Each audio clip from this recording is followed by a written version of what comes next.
This is not a diving podcast with scuba. Praveen Sharma, welcome to the show. How you doing? Hey, I'm doing all right, Paul. Thanks for having me. Good. We've had untold technical problems getting this started, but I think we're rolling now. This is the first video episode of the Not a Diving podcast. Yeah, this video thing's no joke, man. It's not easy. There's a good reason why I haven't done it until now, and that hasn't changed as far as I'm concerned. So we're talking about your album, your record, new record. It's out on August the 8th, which is next week as we're talking. Yeah. How are you feeling about it? It's been a long campaign, right? Yeah, it's the longest I've ever been involved with, thanks to you.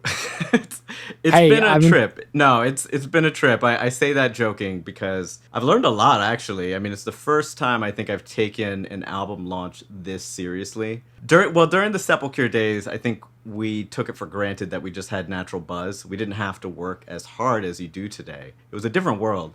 Sure. But even during Mute Swan, I think I just was like, I'm an artist. I'm going to release this into the ether and then I'll return in 6 months or whatever, which is just, that was right when it was starting to not be enough. So yeah, it's a very different world we live in. Right. But it's surreal. Yeah, surreal. So we've done 5 singles. I'm just looking at the list. Yeah, 5 singles. The first one came out in February, was it? Yeah. This is how you do it nowadays for, aspirational label owners and musicians watching this. This is how you have to do album campaigns these days. Although, to be honest, I think I had a conversation on the show recently with Radio Slave, and he was talking about how we do things on records, and there are different approaches you can take. But I think for this kind of thing where you're trying to introduce people to music, like there's quite a lot of different stuff on the album, so you want to give people an idea about the record in its entirety before it comes out. I think we've done it the right way. I think I agree. I mean, honestly, I've been trying to do my own research as well. I keep hearing how, this attention economy that we have today, you basically just have to keep beating people over the head and reminding them you exist. And hopefully you get a little bit of a snowball going, but it's been good. Yeah. It's been good to see people actually care. They are enjoying the music, and that's the important part. Right. And it's been fun doing Bandcamp listening parties too, because that is something new. That's not something that we've done at all previous to this campaign. That's been a lot of fun, I think. It's been funny too, because I think I gave you a lot of shit for it. I was like, nobody's gonna come. I mean, that's been normal for this campaign. You giving me shit is totally normal. Yeah. Well, it's hard. I think for any artist, it's just hard to do the promotion required these days to like put yourself out there and really try and, sell or remind people or whatever you got to do. But the Bandcamp listening parties especially, I had never really seen one. I'd never been to one. I'd never seen that as something that people were into. So between my own anxiety of no one showing up and like just not knowing how valuable it really would be, I was skeptical. But it's turned out to be a really, really awesome way to connect with the fans. Like people who want to learn more about the music and hear it early, they show up. And it's funny because I've seen so many people do that now since we started. I'm not saying we're trendsetters, but but I have seen a lot more. Maybe a little bit. Yeah. No, I totally agree. I think it's as a way of having a direct connection with the people who really genuinely do love the music. Because, those people, I think that's the problem with the digital music model, is it can be very detached. And, a platform like Bandcamp is a great antidote to that. And having that sort of functionality, it really does add something different. So yeah, I'm totally with you. I'm really glad we've done it. And I think having it as a standard thing, going forward is super, super useful. So let's talk a bit about the record in totality, how you made it and how you, all the different sort of inputs, both technical and emotional, that went into it. And then maybe let's drill down into a couple of specific tracks, shall we? How does that sound? Yeah? No, that sounds great. I mean, it's a while ago that you made it now. I guess one of the problems of doing such a long campaign is there is a danger that you get detached from the process of making it. But I mean, actually, some of these tracks are quite a bit older anyway, aren't they? So tell me about the making the record. Yeah, it's really interesting. I think every time you release an album, by the time it comes out, even in the past, it was already pretty far removed from where you were when you made the music, and that's always really difficult because you need to stay excited about it. If you're not excited about it, why is anyone else going to be excited about it? But yeah, some of these songs were written when I was still in San Francisco, and at this point, that is 6, 7 years ago for some of them, to be completely honest. I mean, it's embarrassing to even say that. There's only a few, but yeah, I mean that's why I named the album Triple Transit. There are those three really distinct phases of music and life that go into this album. I mean, the San Francisco tracks during that phase of my life, but also then when I first moved back to Brooklyn, and then kind of the more recent work and getting into all this modular stuff and sort of having this new process and trying to tie all that together was really interesting. I believe there is also a few different technical approaches to making these tracks too, right? Because I mean, obviously, the modular thing is something that we've talked about a lot in the campaign. Generally speaking, we try to communicate that to people. But when did you first start to add that stuff to your studio? Because it must have been during these three phases, right? It was, yeah, it was right during the time I was writing Regression and Sun Time, actually. So those two I kind of mark as that New York phase where I got back to New York and I started looking at hardware a lot more. I was really burnt out from working in the box exclusively or almost exclusively and like really leaning into Ableton, VSTs and all that. And I started with pedals, and that's why like Suntime and Regression have a really rough, raw sound and a lot of like noise, and I love all of that. They're very overcompressed from some of the pedals I was using and stuff, and it was so inspiring. I was like, okay, I need to lean more into techniques and gear that actually gives me less control because Right. I feel more free without that control, to be honest. Like it almost freed me up creatively. There was less of this like sort of, I think, neurotic attention to detail that we can get when we are in the box. You can do anything and you can change anything when you're in Ableton or Cubase or whatever. So I wanted to get away from that, and I wanted to give myself a bit less control over the result, and that led me from the pedal stuff to getting a Moog subharmonicon and DFAM, and that was really the tipping point. Those two devices changed my whole world because both of them are really hard to control. They are Right. not very easy to like get what you want, what you have in your head out of. So it's more like a almost a conversation with the instrument, especially with the subharmonicon. And what I found was like there's like a top level of understanding where you can change the tone, you can change the sound, but when it comes to the sequencing and even some of the pitches, like it's more about feeling your way through it. And that was so inspiring. I looked at them. They had these little jacks on them. They were called Could you just, sorry, could you semi-modular. just, if I can just interrupt you, could you just describe what those instruments are for, if people are not aware? Yeah, definitely. So the subharmonicon and DFAM are two of Moog's, I think what they called the Moog Studio line. They are these small boxes. They're about, they're about this big, and they are semi-modular. There's no keyboard or anything. There's just a bunch of knobs, and on the right side of all of them, there's a bunch of jacks, and you don't ever have to touch them. Like you can use them without getting into any of the semi-modular part, but that's sort of the gateway drug when you see Right. those and you're like, well, I guess I should plug something in here. I don't have anything to plug in there. I guess I should get a case and put some modules in there and plug some shit in. And they're built that way. They actually have a rack, like they come with these side panels that you can keep adding cases, and you can buy empty cases from them. So Right. Okay. they know what they're doing over Yeah. there. Yeah. Yeah. Yeah. That seems So that's calculated. Yeah. yes, yeah. But it was really inspiring, and I leaned into that, and when I got my first few modules, I had no idea what I was doing, and this was pretty recent, to be honest. Like, should have spiraled out of control pretty quickly, but this was only about maybe not even 2 years ago at this point. Yeah. Okay.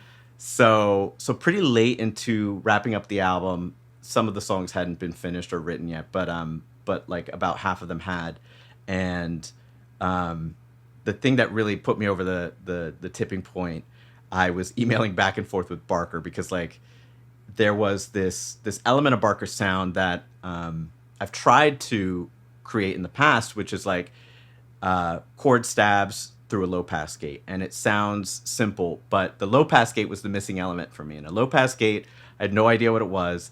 Most people don't, because you don't see them anywhere other than in modular synths. But it sounds really simple, and it kind of is. It's an amplifier and a filter all in one. So you can think of the plucky sounds you get with like a Moog or something when you have like the envelope and the filter, and it's like boop, and it's like, cutting down really quickly. So it's that, except the way that the envelope works is it actually works through a at least in the original low pass gates, it works through an optical sensor. So it's like it's light. It's using Right. light, I believe, to do the sensing. And what that results in is a really imprecise organic response. So the resulting, like whatever you run through it, in my case, like chord stabs, like they sound really, really organic. And that once I landed on that sound, I'm like, I know I can do this. And I figured out how to make these chord progressions using new interfaces. It was all over. Yeah. Right. Okay. Let's sort of return to the the three phases Yeah. element of this.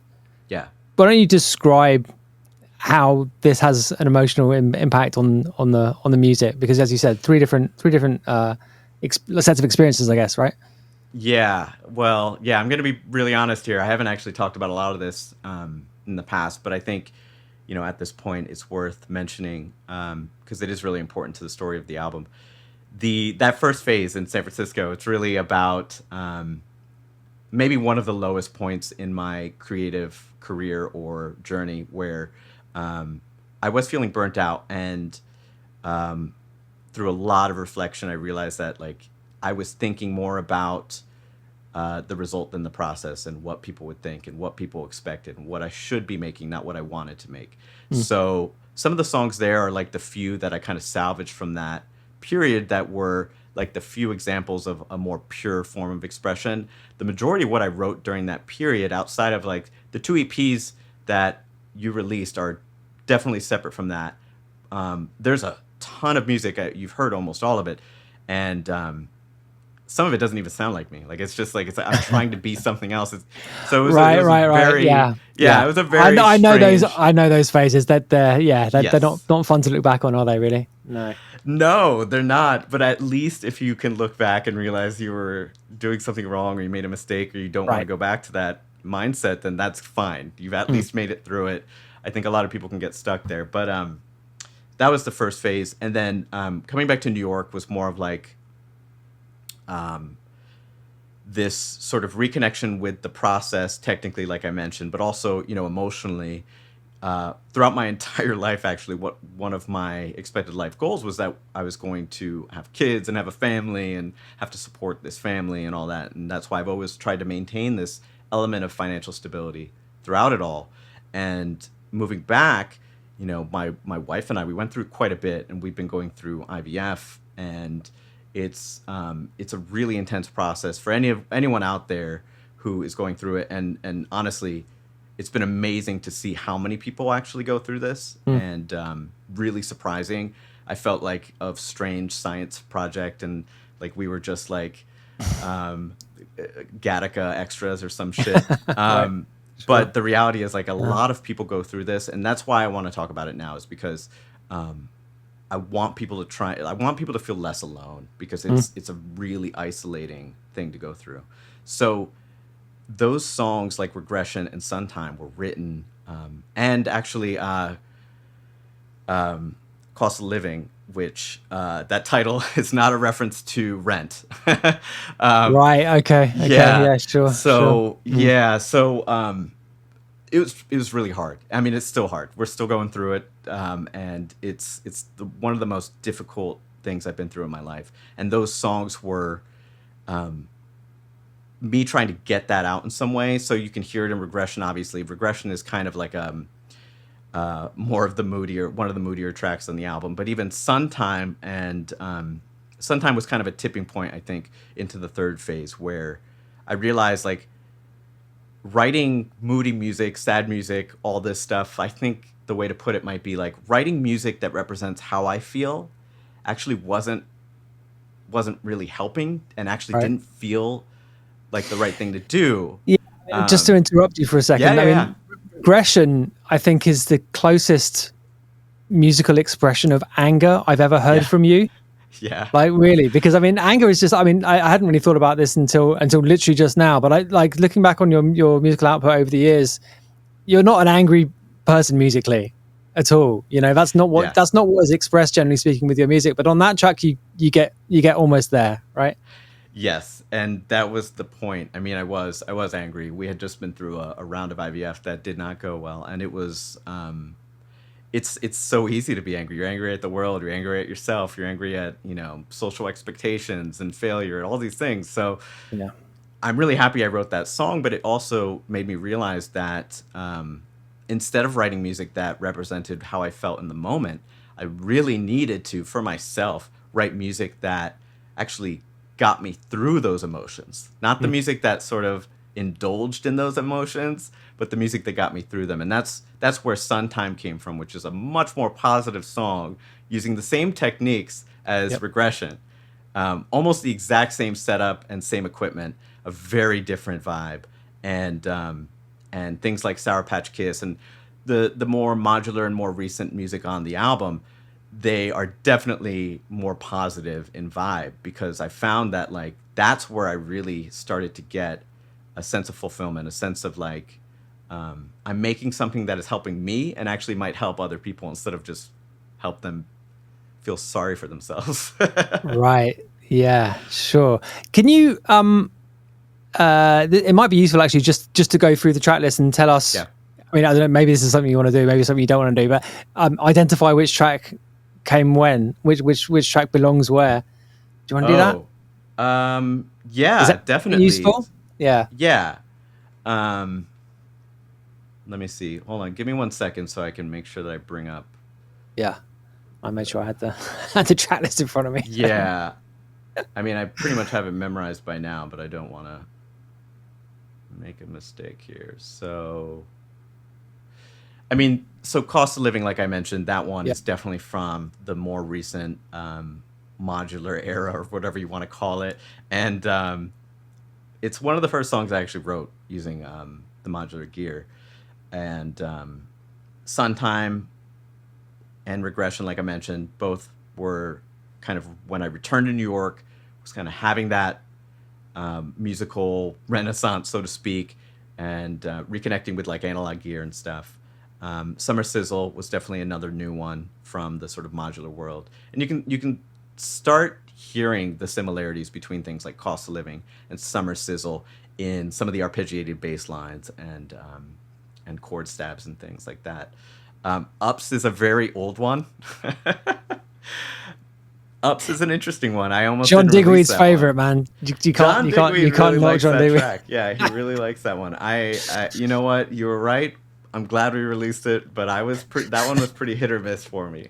That was a rare example of active A&R on my part. Yes. I rarely do that, but and it's funny too, because I wasn't sure I was actually going to listen to you, but I'm glad I did. Sour Patch Kiss was actually a more recent one. You can sort of hear that in the bass line, and I was using some modular gear there. Powder Keg was another one that was written kind of right when I returned to New York. It was actually right before I got back into hardware. Powder Keg is the reason that I got into pedals. I was so burnt out from that song. That song destroyed me. And it destroyed me from the start. And it didn't get any better. Like even trying to finish it for the album, going back and forth with you was Right, because I gave you a bunch of detailed suggestions, didn't I? And yeah, you, but I also, remember you came back after working. You were like, "Fuck it, this is it, man. This is the tune. I can't do any more." look, all the feedback was great. I'm not hating on the feedback, but yeah. So the problem with that's a really interesting one, and it hits exactly on what I mentioned earlier about thinking more about the result and what I should be making instead of what I want to make. Because I got feedback from you, but I also got a lot of feedback from Travis that really made my head spin, which was like, That's oh, I could Travis hear machine like, drum for the yeah. for this confusion. Yeah, sorry. Yeah, because I mean, rightfully so, and it's a great bit of feedback. I'm not hating on his feedback at all. It was good feedback, but he was like, I could hear like Bonobo or Fortet playing this if you maybe leaned into this element more or whatever. And that really spun me out to think about like what I should make, Right. what I wanted to make. And Right. I honestly lost that essence of the song for a really long time in the middle. Didn't get back to it until the very end. So yeah, that was a tough one. Right. Yeah. So Cloudmonger and Dirt Fam. Yeah, we is where skipped we- while we're we skipped while Oh, we're yeah, free. While We're Free, yeah. While We're Yeah. Free is actually a pretty old one. That one was from San Francisco days. I thought I was gonna be leaning into a lot of features there, which is why Kevin Hussein's on that track. He does an amazing job on that one. And then yeah, Cloudmonger was a very recent one. That was during the modular world or modular days. That's interesting. A kind of sonic feature of the previous modular ones that you've mentioned. There's a real kind of woody quality to those tracks, which is not the case on Cloudmonger at all. Cloudmonger is a very kind of like bouncy electro type tune, and that's probably the drums. It is. It's because I broke out the 808. Yeah, I broke out the 808 for that one. So like that definitely helped. And I'm leaning into that more. Like I mean, having tracks that are all entirely like based on the modular stuff is cool, but I think when you start bringing in other elements, especially recognizable drum sounds like an 808, can really help anchor a song like that. Yeah. Dirt Fam's another really old one. That one was another tough one to finish. Yeah, so I mean, I had that first half, which is more like techno and kind of more brooding with that like opening bass line. For Is it? years. It's more than a nod to the Stranger Things theme, actually. Oh shit! It really is. No, in a good way. Definitely in a good way. It's funny you say that because honestly, like, yeah, probably wasn't. It was during definitely Stranger Days or Stranger Things. Yeah, it was around that time. Oh shit! Subconsciously ripping Netflix show theme songs. Not a good Transported back to 1985. That John Carpenter is what it sounds like, actually. That's Let's go with John Carpenter's. Yeah, I mean the Stranger Things thing was biting John Carpenter. So let's see. Exactly. Yeah. Copy of a copy. So yeah, and then the second half where it kind of spins into a much more positive, bouncy vibe, definitely was done after the fact when I was already back in New York and finishing up the album.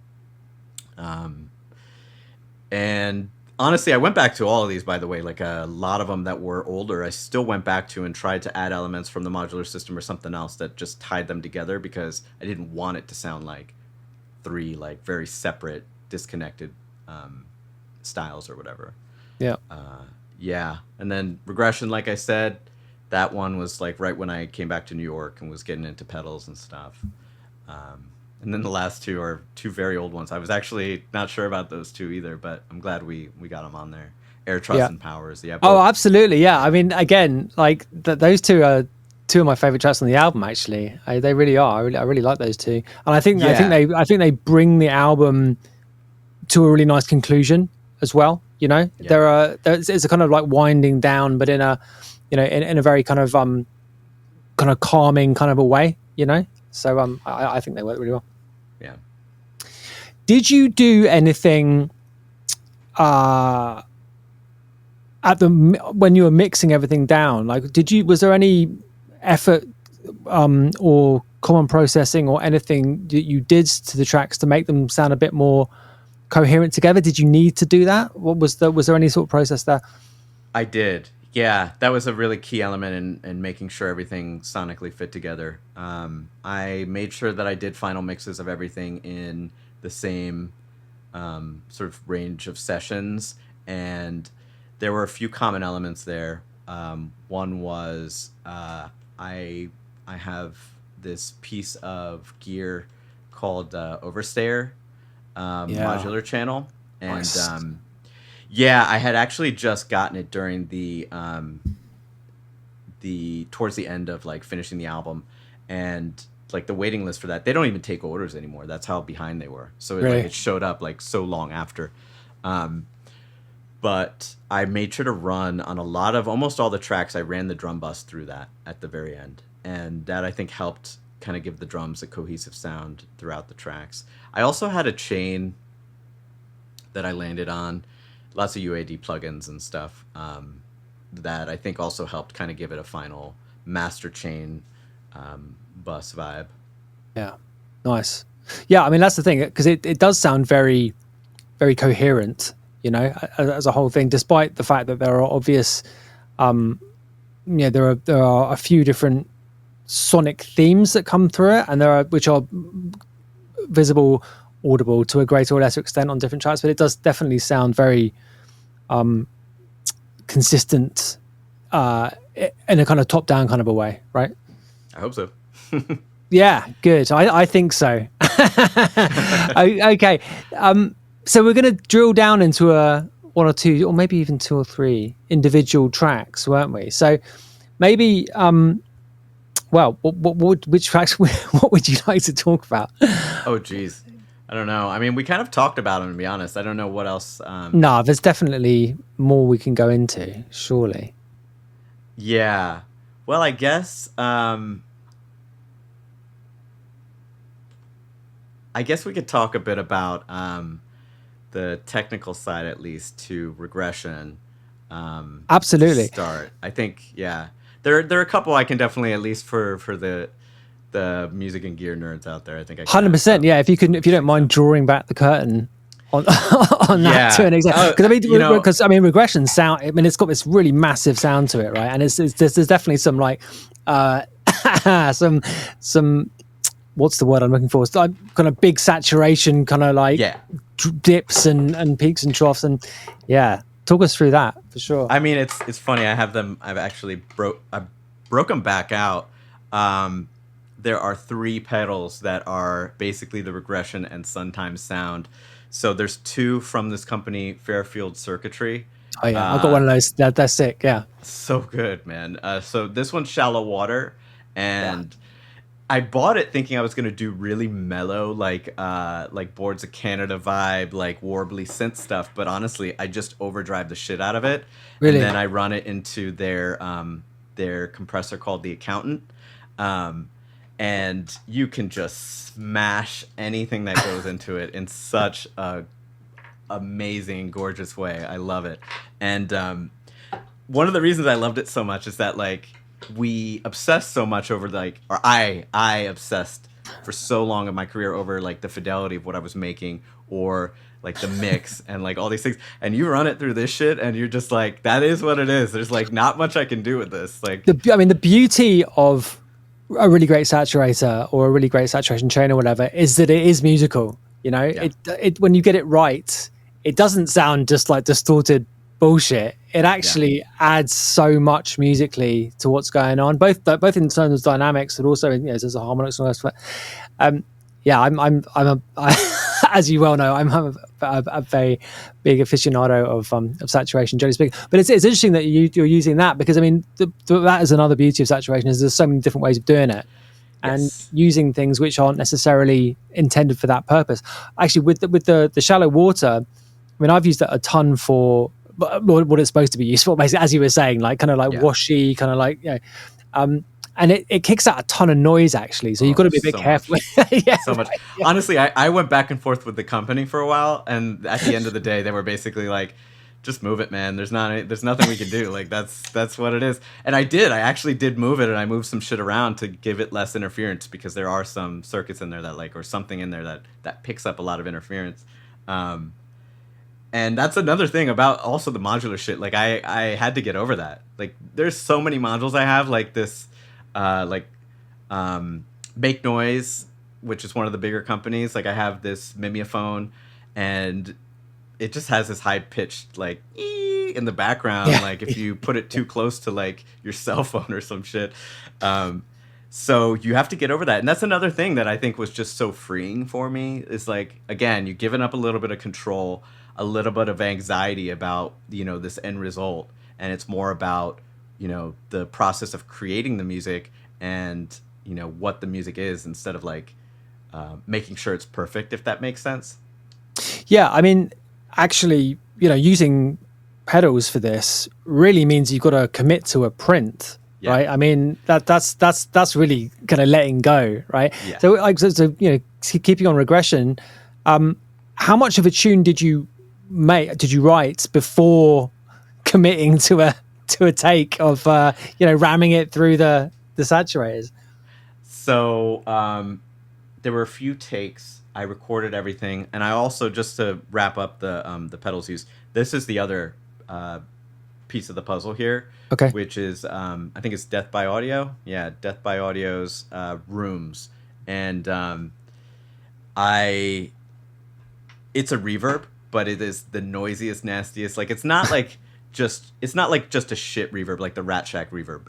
It's trying to sound good, but it does not, and you can overdrive it like crazy. Mm-hmm. So I added that on top of an already incredibly overdriven and squash signal, and that was really the final piece. That's how you get these like sort of swathes of like noise that are in regression and sun time. I ran like the analog rhythm through that, and I ran the Prophet 6 through that chain as well. So honestly, I just recorded live and that was the beginning of my new process, to be honest. Like it was like I'm performing in a sense, and I'm not trying to record a jam. Like I'm not trying to release jams. I'm trying to make music, but and songs. I'm trying to make songs, and but the process is the important bit. And that's when I started like getting really inspired about this idea of playing and trying to have the process be as enjoyable as like the result. So I mean, I started a beat in the analog rhythm, and I would record it in through the chain, and then I would switch to running the Prophet through the chain and then record some lines on top. I mean, there's just tons of material. And then when I get in the box, that's when I start editing. So it sounds committed. I'm printed, but like I can at least like cut things in and out and whatever. Right. Yeah. I mean, the jams thing is obviously the trap. Is it a trap? I'm not sure if that's quite fair, but it's certainly a trope which many modular musicians fall into or they adhere to. They are. I guess the setup lends itself to that kind of thing, and it's easy. I mean, my own limited experience here, using other people's rigs, spending an afternoon in a studio and having a jam, because that's what you do. That the temptation is just to hit record and then you've got a track, because you can make tracks like that, and particularly with something like stuff like techno, a genre like techno certainly lends itself to that kind of thing. But I think what's great about what you've done and what you've built as a workflow is the ability to actually write music, proper music, using these tools, using these instruments. Yeah, and that was really important because there's a stigma to the jam in let's just say a few circles. There's nothing wrong. Do you mean modular circles? Is that what you mean? I think the modular jam thing is a big part of it, but I mean, I have my entire like friend chat of like all of us just in like a group message or whatever. Right. When they saw like I was like, oh, I got some modules, and they're like, okay, don't go. The jam's coming. Yeah, don't go Dallas, or we're gonna stop talking to you. Basically, I think at one point somebody was like, just stop. I don't even want to see these videos. And yeah, I mean, like people, there's a lot of hate. I think because a lot of the results from these jams are just noodly messes, you can make great music just jamming out, but I like to be able to go into the box and edit afterwards. Yeah, of course. Any other tunes you want to delve into? I guess Cloudmonger might be an interesting one. Oh yeah. Yeah, We touched upon using the 808 and stuff, but yeah. So again, this was another one where I really leaned into like, I mean, I have a bunch of gear at this point, and during that New York phase, I actually was like, well, this kid thing is questionable. I'm gonna put a bunch of money into the studio. That's why I bought all this shit. Right. But I realized like just using it in a more free way was so fun. So I started that one with like a bunch of modular stuff. I think I even posted some videos on Instagram and TikTok or whatever.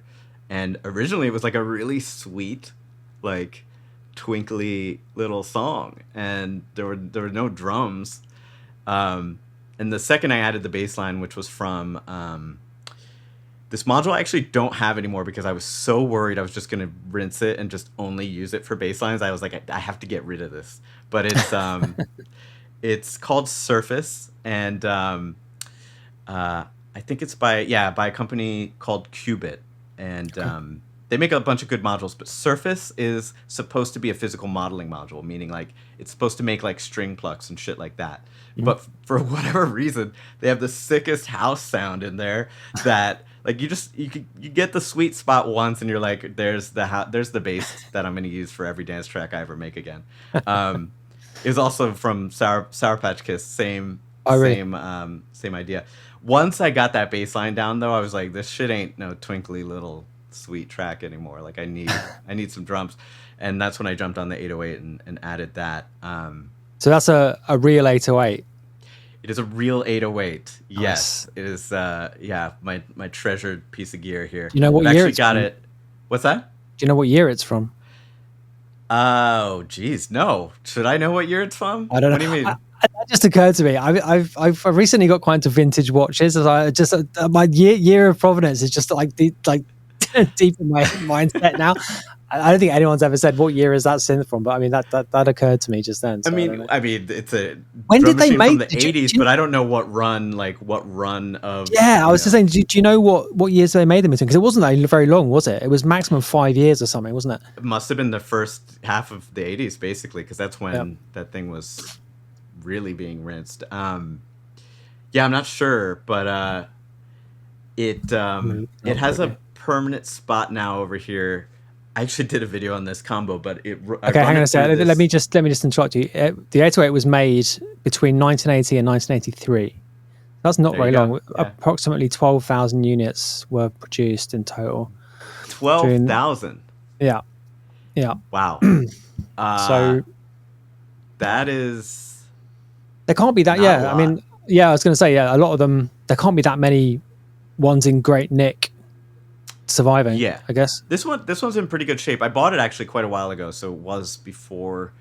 I mean, nowadays I think they're $4 or $5 grand. So this was somewhere in between 2 and 3, which was still at that time like insane. But my God, sometimes I look at Reverb and I'm like, but I don't have a 909. But there's no way in hell I'm gonna pay like $9 grand for a 909 at this point. It's crazy. I mean, I've never owned any of the drum machines. I've owned some of the other classic Roland stuff, but I mean, I took a loan of a 909 for a few weeks once, and they really do just sound like nothing else. I mean, it is crazy. Like they require almost no processing. You just plug it in, and instant Jeff Mills. Basically, I know, and like you would think I'm a big like gear snob because I use so much gear, but honestly, at the end of the day, for 99% of what I use in the studio, like I feel like you could recreate it in the box using VSTs. It's just like by the time it hits Apple Music or Spotify, like nobody's going to tell the difference. But like if it inspires you when you're making it, then fine, get those hardware things. But for the 808, like I can't recreate that. Even with samples, like you just don't get the same. You don't get the pop, do you? Yeah, it just it's like the converters out. Or something. I don't know. Yeah, it's crazy, really crazy. So, okay, the last thing I wanted to touch on was your developing live set. Yeah. Which obviously came after the album, but you're developing ways of, or a reliable way of playing some of this stuff live. Yeah. We haven't talked about that at all before, actually, socially. So yeah, enlighten me, satisfy my curiosity about this developing live set. What, you didn't watch the YouTube video? Come on, man. Oh, I watched it, but we haven't Like talked and about how you're subscribe. doing it and shit, you know?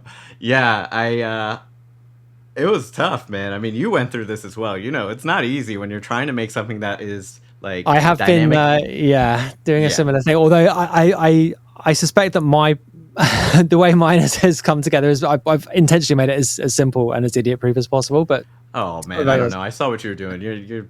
It's what I'm doing is not actually that complex once you understand like the modular side of things. But I'm still using clips and Ableton at the core of it all. Like I had a question in my mind which was like, okay, well I have to perform these songs in a recognizable way, like so people. I remember we did have a conversation in the middle of this, and you were going to be using an octatrack, weren't you? And oh man, you I spent so long with that decided thing. against it. That fucking thing. The octatrack, I love it so much from like trying to be a cool hipster side of things, but goddamn, I don't know. Whoever uses that thing is a masochist. Look, I'm not lying. Like it's cool. They're potentially you can like make it your own or whatever, but like So okay, let me just interrupt you. When I was talking to Phil Moffa on the show, he said that using two simultaneously was a game changer. That was his. That is exact. Okay. And I heard that interview and I said, yeah, that's exactly where I was at. I was like, I either have to buy another one of these fucking things or I have to rethink this and just go with the push 3. Like I really didn't want to push 3. I didn't want to go with the push because I don't like the push. I really don't like the interface. It's awful. But at the end of the day, if I didn't want to use a laptop and have more hands-on control with things and have my clips that were audio, that was really the only solution that made sense. And I tried literally everything else. I tried a module-based solution from this, like, it's called a Bitbox, I think. Right. I tried the Octatrack. I tried so many things because the Push 3 was literally my last resort. But it works, and it works perfectly for what I'm trying to do, which is like this sort of hybrid set with the audio and the modular stuff. Mm-hmm. Yeah. Happy with it? I'm really happy with it, actually. Yeah, and it's the reason I'm happy with it is because I managed to make something which the music is recognizable when I'm performing it. It's still dynamic enough so I can steer it in a certain direction, energy-wise, during the performance, and it's fun as hell for me to perform. Right. I was so burnt out from like the Sepulture days of just performing where we just had the stems in a scene and basically just went through them. And Right. There was like no deviation from what that was other than some like... I mean, you guys look like you were having such a good time on stage though. Look, man, we had a lot of fun, but by the end, if you saw every Sepulture performance in a row, by the end you would see like we're trying real hard up there. Like a time lapse kind of video. Yes. That. It'd be real sad. It'd be real sad. Right. Yeah, but no, I'm happy with it. I'm actually, so I did that set on the Lot Radio. I've done a few streams on like Twitch or whatever. I'm going to perform at this place in Brooklyn at the end of August. Nice. Yeah, and hopefully there's some other stuff cooking. Hopefully I'll be able to take it a few places. I'm really not trying to do like a full tour or something.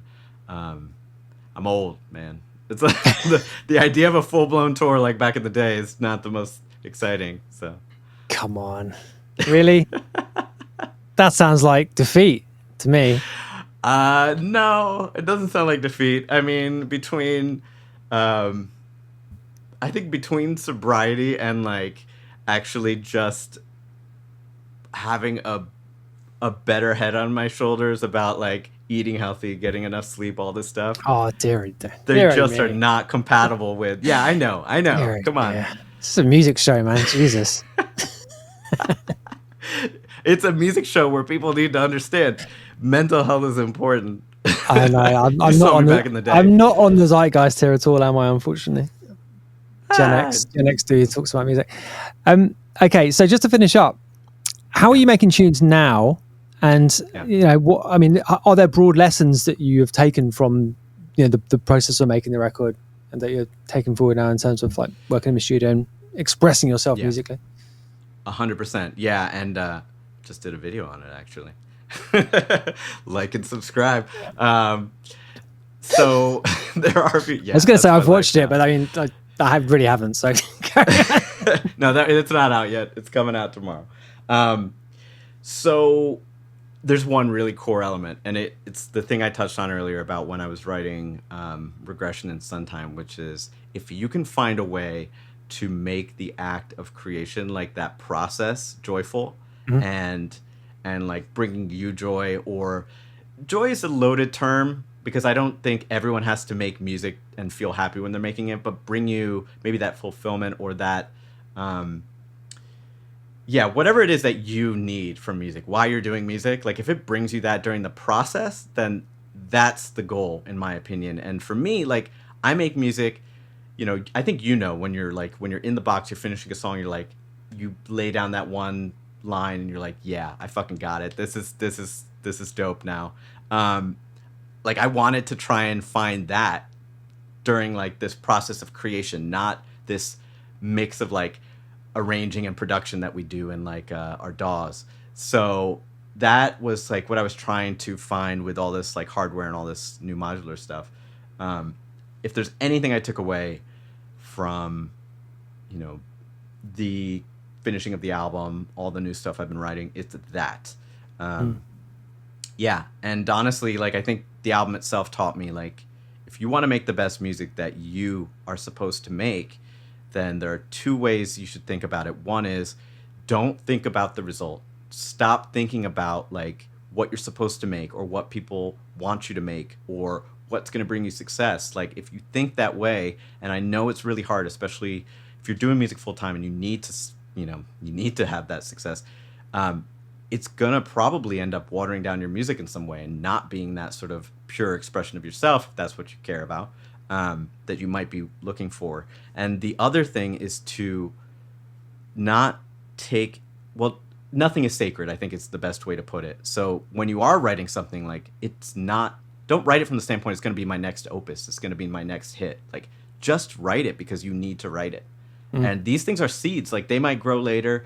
They might become the dope track that you want it to be, but like the idea is like you're just creating. You're creating. You're not trying to like create this opus. You're just writing. Get it out. And then later you can arrange, you can produce, you can be that analytical side.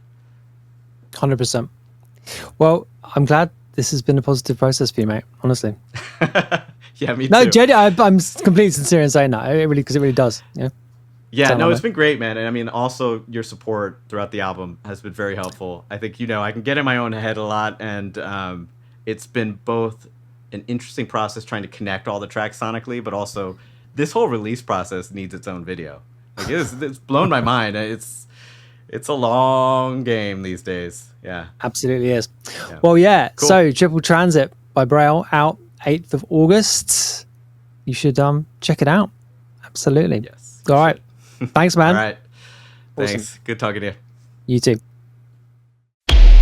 This is not a diving podcast with Scuba.